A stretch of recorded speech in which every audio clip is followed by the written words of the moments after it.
Welcome to Moneyweb at Midday, the actuality news show, offering unique insights and in-depth analysis featuring South Africa's top business leaders, newsmakers, and analysts for today's professionals. Your host, Jeremy Maggs. Hello, everybody. Thank you for listening to Moneyweb at Midday. In the next 30 minutes, I'm going to put some context around the numbers, perspective around the politics, some clarity around the choices facing us each and every day in South Africa. The warmest of welcomes. I'm Jeremy Maggs.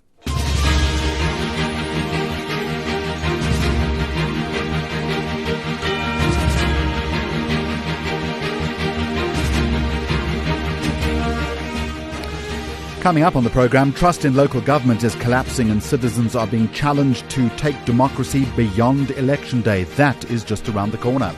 Foreign workers are blamed for farm job losses, but the data tells a far more complicated story. South Africans have endured 117 billion unwanted calls and a new crackdown is taking aim at spam. And the Springboks and All Blacks didn't just test each other, they gave South Africa's internet a 49% workout. It's Friday, the 28th of August.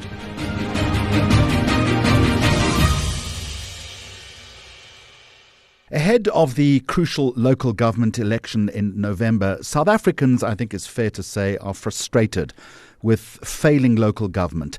But does encouraging people to become more active citizens really change anything if government itself does not respond? And there are many well-documented incidents of that happening. Now the Kagiso Trust has launched what it terms a national citizen mobilization campaign ahead of the poll.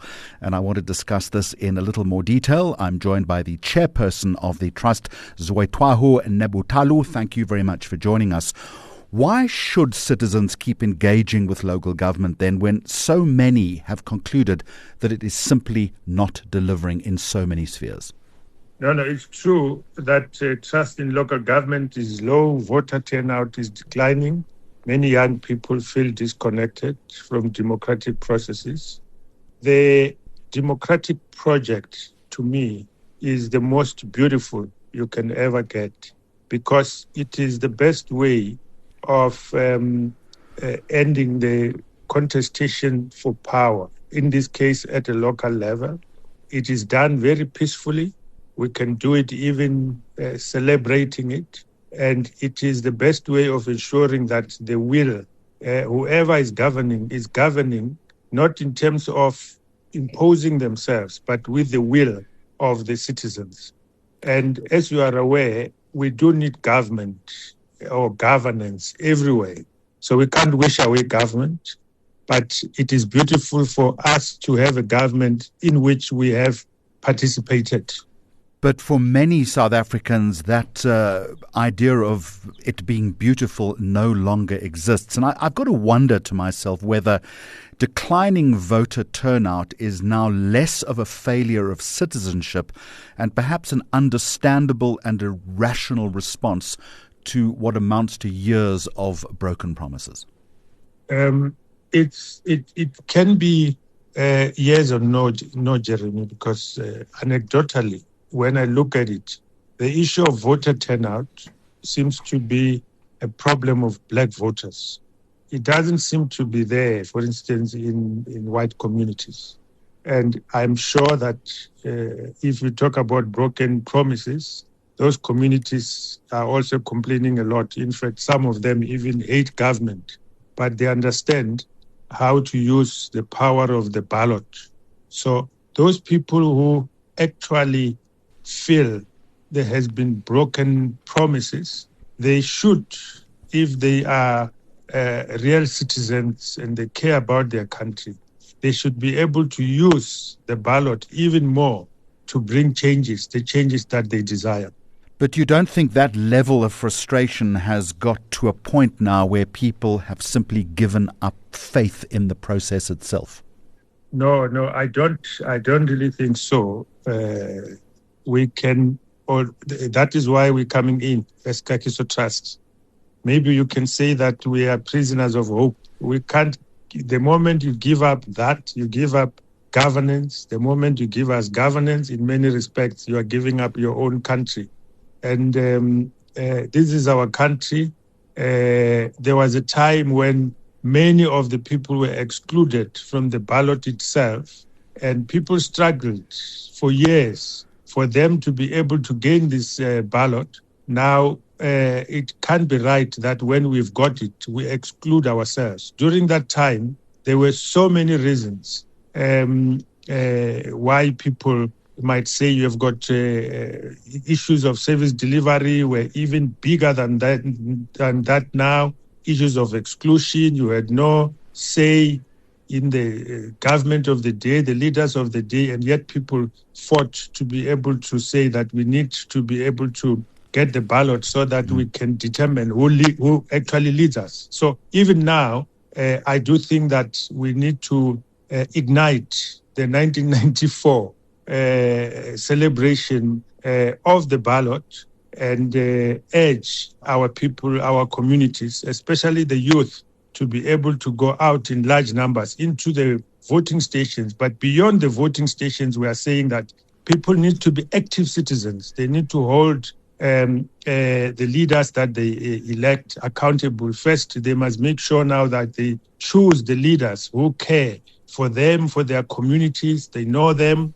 The lists are going to come out. And beyond that, they need to stay engaged throughout. Active citizenry is not only about voting. It's about staying engaged in the affairs of the community throughout. And I'd suggest to you that that is a very difficult sell, particularly to young South Africans, many of whom have decided that voting and formal politics, such as they exist right now, actually offers them very little. And in fact, many young South Africans, it could be a narrative that is being promoted that it offers them very little. Many young South Africans are the ones who are beneficiaries of the voting that happened in 1994. You can't compare the situation of a learner today than my situation. You can't even start to compare. You go to school, you have got free books, you have got free education. We have to buy our books, we have to pay school fees regardless of how poor people are, and only a very few people could manage to make it through university. This time you have got NSFAS, where you have got thousands and thousands of people who go through university in many respects free of charge. You also have got an opening up of the careers for young people. When I was in matric, I couldn't follow what I wanted to do because I was black. But now, those who really put effort into their education can become anything, if they want to. And resources are no longer an obstacle. So young people have benefited a lot from this particular issue. And I think they need to be the ones who make the best of it. And at any rate, they are the ones who are inheriting this country. And at any rate, they are the ones who, if they are most frustrated with the way things are running, they should be able to come use the ballot to be able to bring the changes to the country that they want. I do appreciate the nuance of your argument, but I would counter that by saying 50%, there or thereabouts, of those people that you're talking about are unemployed at the moment, and that is leading to their high levels of frustration. Yes, indeed. But again, Jeremy, I'm saying that the issue of unemployment is a challenge that must be resolved. And it's something that needs leadership. So if those young people actually abandon active citizenry, it means that they really want to relegate themselves to that kind of a situation where there will be no solution in terms of their lives. And they are young. It's not like they are going tomorrow. They are young. They cannot relegate themselves to decades and decades of a situation which cannot be resolved. We also had we were facing difficult problems. You had a problem of apartheid. It was before us as young people. But we then said, no, we can't leave it as it is. We confronted it. We fought for our freedom, and we were able to get this freedom that we have. So in actual fact, the challenges that stand before us should be able to spare us even more to use the means and resources which are there. And in this case, one of the most powerful tools is actually the ballot. Well, I'm going to leave it there. It's the Citizen Mobilization Campaign. It's been launched by the Kagiso Trust. I've been talking to the chairperson, Zoetwaho Nebutalo. You're listening to Moneyweb at Midday. Now, claims that tougher immigration enforcement is leaving South African crops unharvested and farmers without workers may be overstating the problem. New research from Agbiz says agricultural employment remains broadly stable in the country, although some farming regions and I guess seasonal industries do rely on foreign labour. Well, let's put some flesh on the story. Wandile Sihlobo is with us. He's the chief economist at the Agricultural Business Chamber of South Africa. Wandile, maybe a slightly naive question from my side, but with unemployment so high in this country, why does any South African farm need to rely on foreign workers? Stephen, Jeremy, you are right. We have a bit of a challenge with unemployment, over 30%. But when you think about across South Africa, some of the bordering provinces, they do get the foreign workers that come in and looking for work. And if they are legally within the country, I think that there's usually on those, and they have the skill, the farmers would be willing to take them in. I don't think that there's always a stronger insistence as to where one should be from. But I think South Africans in generally are prioritized in some of these. At least that's what we hear when we talk to the farming communities. There's also the argument that many South Africans are not willing and able to do particular farm jobs. Is that true? You know, these end up being narratives because there's no clear data on this, Jeremy, as to where things are. Because if you look at the farming employment numbers, for example, we have just over 940,000 people that are working in this sector. And if you try to get a proportion of saying how many people are non-South Africans and how many people are South Africans, that's where then the data becomes to be a bit murky on gauging that. But it is clear from observations when one looks at some of the bordering provinces that that's where you tend to see that there are some of the non-South African workers that are there. But as much as they are in the country within the legal means and working and operating on this farm with all of the necessary paperwork, I think that's what at least provides a bit of comfort in general in as far as the South African labour market. But as to whether foreign workers work more than the South Africans, I mean, I think that is generally more on the narratives. There's no clear data to that. You also, or we've all seen the reports, Wandile, about crops rotting because foreign workers are leaving. You suggest those reports are exaggerated. How certain are you, though, that the industry isn't simply understating the problem? No, I think they are exaggerated. We recently did a survey where we were trying to understand how deep the impact is. And what we found was that in provinces, for example, like Limpopo, parts of KZN, as an example, there are a few areas that are affected, but it's nothing that is wide scale and leaving products rotting all over. And in fact, even if you look at the national statistics now, not the view that is coming from organized agriculture, Statista figures for the second quarter of this year, agricultural jobs were up 4% compared to the same period last year. That's showing that the labor market in the farming sector is still pretty much robust. I think much of these, similarly to the narratives about who has higher productivity and who doesn't, it's something that is around that. And by that, though, Jeremy, I'm not trying to minimize the impact on the affected businesses. There are some that are affected, but I think to make it as if it's a nationwide story of crops rotting and all of those things is just inaccurate. Wandile, your own surveys, as I understand it, have, though, found difficulties in particular provinces and industries, fair enough. Where are the pressure points then the most serious? I mean, there are a few pressure points when you're talking to folks that are in the sugarcane industry, for example. But generally now, we are not at the peak period of the season for a number of fruits. You would tend to see that we have foreign labor when we are in the peak season, especially again on those bordering provinces to other countries. And I guess then if one wants to get a clearer sense of how this will be, it will depend about where this conversation is as we start next year. But I mean, our very hope is that by that time, there is a clear way in how this is managed. It's all a question of balance, as I can see it, though, because a labour shortage can very quickly turn into a financial loss for a farmer, right? Yeah, if there's a shortage and you are not harvesting on time to deliver the crop in good quality in a particular market, then that gets to be a financial loss. But at the same time, I do think that making sure that whatever opportunities, training are available so that people who are willing to work, they are able to get those opportunities.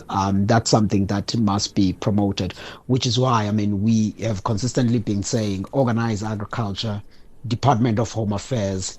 These are conversations that have to continue to be ongoing. Well, I'm glad you brought up foreign affairs. Let me go to home affairs if I can. Wandile, if foreign seasonal labour is necessary, there is the argument, is there not, that home affairs is not processing the workers efficiently enough? I mean, I think given the fact that we find that in the farms where there's some foreign labour, they are in here with their permits, those that are operating in those are working in those farms. So of course, some people may not be satisfied with home affairs if efficiencies in certain areas, and that's something that needs to be improved. But again, I will underscore that the prioritization of local labor force it has to always be the focal point, because remember, the South African government has prioritized agriculture as a sector that could create jobs and deal with the unemployment problems that we're facing as a country. And I think that should be the starting point. Then in areas where there has to be labor that comes in that is non-South African, following through the normal channels, which then Home Affairs, they have to monitor those and process those efficiently to supplement those areas. Fair point. If that then is a focal point, the industry would also then need to confront what would be an uncomfortable question, I guess, about wages and working conditions. That is something that the industry already complies with, because remember, the agricultural sector wouldn't be able to access a range of these export markets in Europe and in various parts of the world if the working conditions were not at the comfortable levels, as well as the issues of the wages. You will remember, Jeremy, this from 2011, 2012 on the deterrence protests that were big in the Western Cape, that since that time, the minimum wage is being revised and throughout all the years. So the wage issue is consistently reviewed each year, the minimum wage, and many or some of the farmers are paying far higher than that, but also the working conditions. But again, I'm speaking here at a national level. I'm not saying there may be certain areas where improvements are necessary. Wandile Sihlobo, thank you very much indeed. You are the Chief Economist at the Agricultural Business Chamber of South Africa. Appreciate your time. You're listening to Moneyweb at Midday. South Africans, I read, were hit with an estimated 17.4 billion spam calls in just the first 6 months of this year. That is an astonishing amount. And regulators are conceding that unwanted direct marketing is out of control. Now the National Consumer Commission is preparing to launch something called a national opt-out registry that could allow consumers to block individual marketers or the industry altogether. But will the people actually making these calls obey it? I'm in conversation now with Peto Ntaba, who speaks for the National Consumer Commission. Peto, welcome to you. Why should South Africans believe this registry is going to stop spam when the existing rules clearly haven't? Consumers must really believe that this registry is going to assist them, at least alleviate. But it will depend on them, consumers, registering their names and opting out from this unwanted direct marketing or these companies. But what is important on the side of the direct marketer, it is now an obligation that before running any campaign, once the system is up and running, we have launched, they will be forced to register their profiles, more like apply to be a direct marketer in South Africa. So it is an obligation. If they run a campaign without registering and cleaning or cleansing their marketing list, they would have contravened the Consumer Protection Act and its regulations. So from the side of a direct marketer, it's an obligation. On the side of the consumer, it's really them saying, I am tired of unwanted direct marketing calls or emails. Let me then go and opt out from, use the NCC's National Opt-out Registry. Let me pick you up on direct marketers themselves having to register. All well and good, but what makes you think the operators who are already ignoring consumer law are suddenly going to volunteer to comply? Like I said, it's an obligation. Now, if they run a campaign with or call consumers, especially if, say, Nosipo says, I have opted out from company A, and they called me 30 days after opting out, that's a clear contravention. We then investigate and take that supplier to the consumer tribunal because they are required under the CPA to register and cleanse their list so that they remove consumers who would have opted out from that particular direct marketing, either a general opt-out or just to say, you can email me, don't SMS, don't call. So onus are on the direct marketers themselves to respect the Consumer Protection Act. Register, it's a once-off process of registration. Cleansing takes place on a monthly basis with a fee of 12 cents per data. So if they don't want the NCC to investigate and take them to the tribunal, it is going to assist them that they register on the registry. And then when we are ready to launch, and then we say, as of this date, you can no longer call consumers without cleansing your list. But it's important, Jeremy, that consumers utilize the registry. And when they receive a call and they have opted out, they notify us so that we can follow up on those direct marketers and really force them to respect the Consumer Protection Act. As I understand it, the rules provide for fines of up to R1 million or 10% of annual turnover. So two questions from that. First of all, do you have the capacity to investigate? And how many companies do you realistically expect to prosecute or fine? We have the capacity to investigate. This is one of those, I think, when you look at that section, everything it's electronic. When a consumer says, I received an email from supplier A and I know I've opted out, we look at the consumer's records, we look at what they are providing, and already we start investigating. We don't know how many direct marketers we're expecting to register on the system.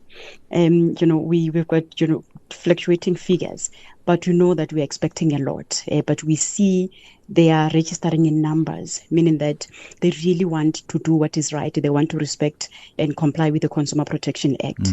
Right now, we don't know whether all the direct marketers are going to register. They are going to cleanse their list before running any campaign.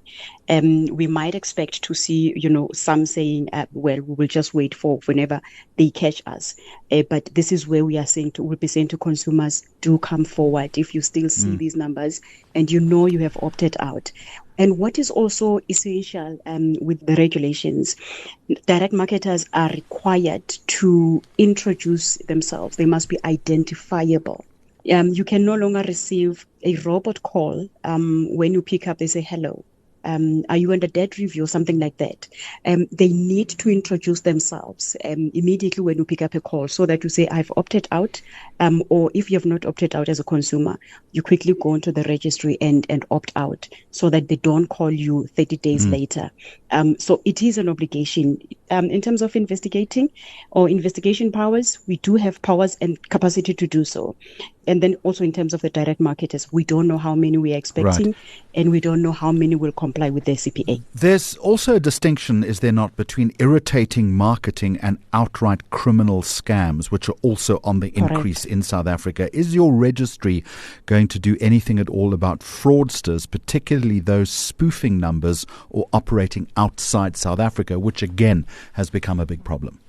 In terms of scams, actually, we are hoping to sift, the two distinctions that this is out and out unwanted direct marketing, and we deal with those ones. With scams from the side of the NCC, we will then refer those matters to other authorities like your SAPS, depending on the nature of that particular scam.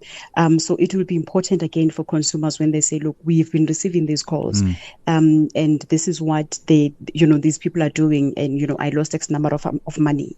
And working with other regulators, the likes of ICASA, and the likes, we will be able to follow up on those cases. We really hope that when consumers really use the system and report these cases, we will be able to get closer to getting to the operators of those particular scams or the scammers. And now, when it comes to international, calls, much as we don't have really jurisdiction, especially if a supplier, they don't have, visibility or offices in South Africa, but we do work with other regulators from other countries. You're under ISPEN, under the SADC region and all that. So we have our own arrangement that when we receive this complaint, be it like your normal complaint under, goods and services or scams, we then refer to those particular, regulators for them to facilitate, especially where we are now able to say this particular person or company is based in this country. Here are the contact details and all that. So we've got this arrangement with really powerful, regulators under the Consumer Protection Act throughout the country. Pheto Ntaba, thank you very much indeed. You speak for the National Consumer Commission. I appreciate your time. Thank you. Is property making a comeback, or are investors walking into another trap? Join Moneyweb Deputy Editor Suren Naidu in conversation with Kundai Munzada from Sesfakile Capital and Ian Anderson from Merchant West Investments as they unpack whether property still deserves a place in your portfolio. Discover where the opportunities lie, the risks to watch, and how interest rates, valuations, and market demand are reshaping property investing. Tuesday, the 1st of September at the Sandton Convention Centre. Register for free using the promo code MONEYWEB. Visit moneyweb.co.za and secure your seat today. Moneyweb at midday for all your up-to-date stories.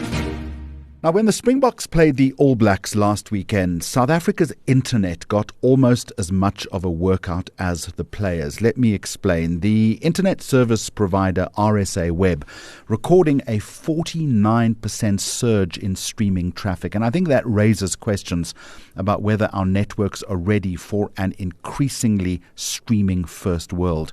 Rudy van Staden is the Chief Executive Officer of RSA Web and joins me now. So, Rudy, I guess that's the obvious question, isn't it? Can South Africa's internet infrastructure actually cope if streaming becomes the default way in which we are watching major live events? And there's every indication that is starting to happen.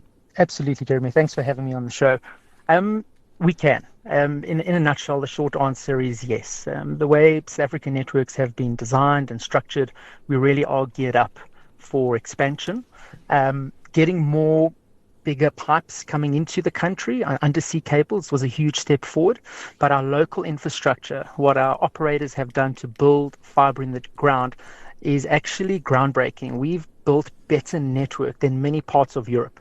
So from a future-looking perspective, can we scale out? Absolutely. So if the network coped comfortably, as you're suggesting, why is that 49% figure that I quoted significant? From a scale perspective, the infrastructure is there at a bottom layer. From another layer up, that 49% is very, very important because the internet service providers have to design a network on top of that. They have to provide loads of equipment, have to invest in those networks to cope with this big spike. And that's the challenging part. So there's two parts to this. One, you've got to invest in infrastructure in the ground. And then two is how do we then get that content to our consumers where it doesn't buffer, etc. And that's the part which is quite complex and takes a lot of work. Talking about buffering, did viewers experience anything like that? Outages, slower speeds, or was it about as good as it gets?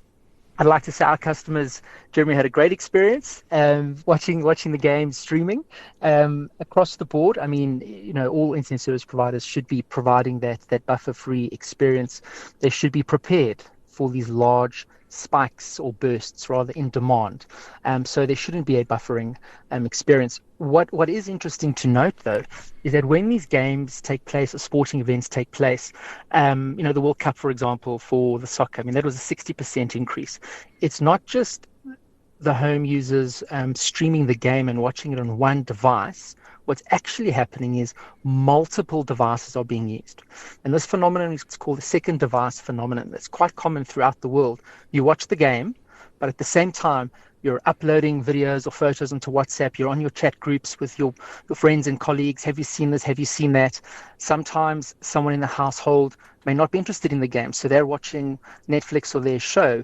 So you're actually having much more demand across the network, not just on a single device, but multiple devices. And so that creates its own complexities that we need to be prepared for to avoid buffering and the like. So against that backdrop then, how close do events like this bring networks to their real capacity limits? That's a great question. It's very much dependent on how individual internet service providers would set their network up.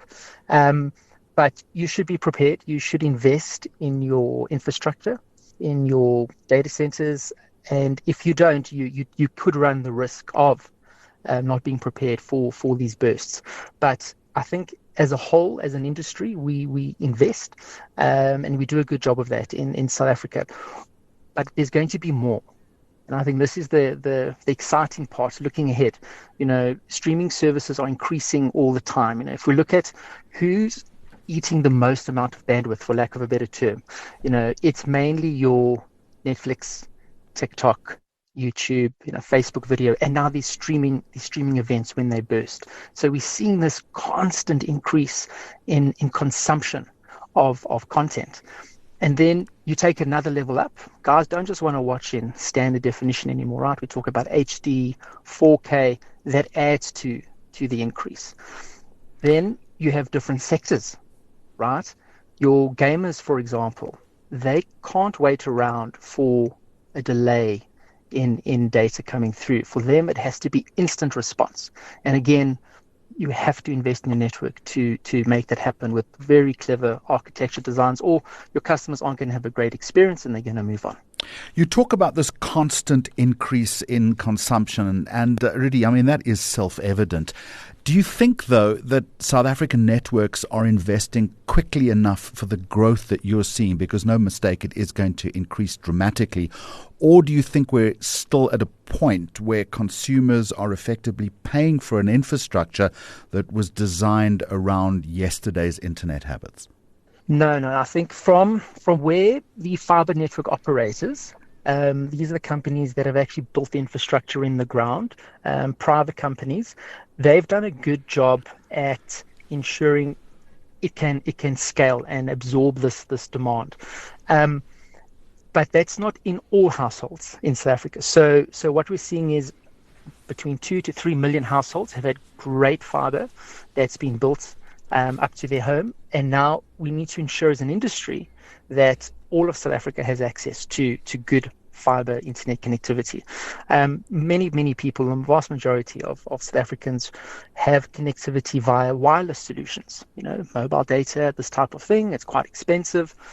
They cannot handle the same speeds or the same experience as you can with fiber. So the next big push in South Africa is to now invest and build into these previously underserved communities. And that is where the next phase will go within South Africa in the next 4 years. And what happens when several big streaming events occur at the same time, as is likely to happen? Again, one needs to be prepared. If you haven't invested in the right equipment on your network as an internet service provider, you could be struggling. So with the right design, architecture design, internet service providers should be able to burst, scale up, handle that large demand. Because it's not a surprise, if you know what I mean, Jeremy. If we can see what's coming up, right? For example, let's use this weekend. You've got the rugby coming. There could be one or two other large sporting events. Maybe they overlap. Then you can see from your previous data over the last 6 months, a year, whatever it may be, what is that increase going to be? And you can work out that metric to say, guys, we actually need to be prepared for X. And if that analysis has not been done, then that provider could run into not offering their customer a great experience. So just a quick one. What tells you then that our internet infrastructure is genuinely future-proof? Are we almost there? Yes, we are. I think, it's investment across a number of areas, if I try to simplify it. So one is bringing all the content into South Africa for a start. You want to host as much content locally as you can in data centers and what have you. And so what that means is you don't want to be fetching content from servers based in Europe or the US. If you use Netflix or Google, for example, you want that content stored locally here. So it only has to travel a much shorter distance from a Joburg data center to your home versus from somewhere in Europe. So that's important that takes place. And that's been happening. We have great investment in our data center space.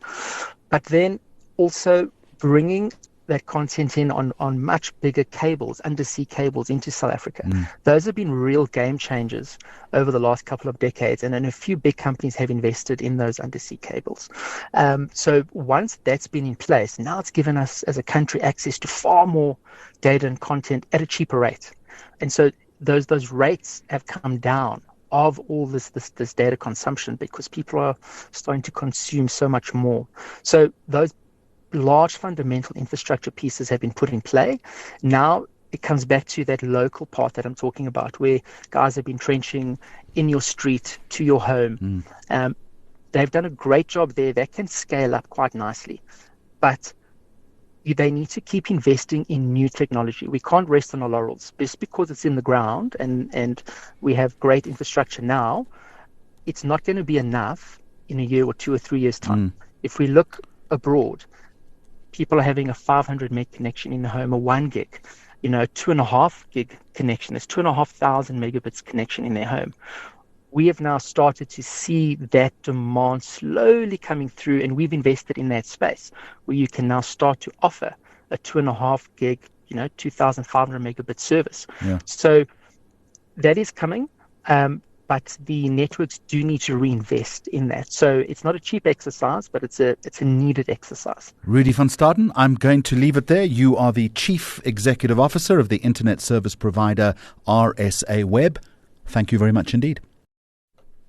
And that's where we're going to leave the program for today and, in fact, the week. You've been listening to Moneyweb at Midday. We are here every weekday at noon with the latest in current affairs, the economy and policy. You can always catch the podcast version a little later. Thank you for making us part of your day. Until next time, goodbye. Listen to the daily live stream of Moneyweb at midday or download episodes on moneyweb.co.za, the Moneyweb app, Apple Podcasts and Spotify, or follow Moneyweb News on social media for more updates. Moneyweb, your trusted source for business and investment insights.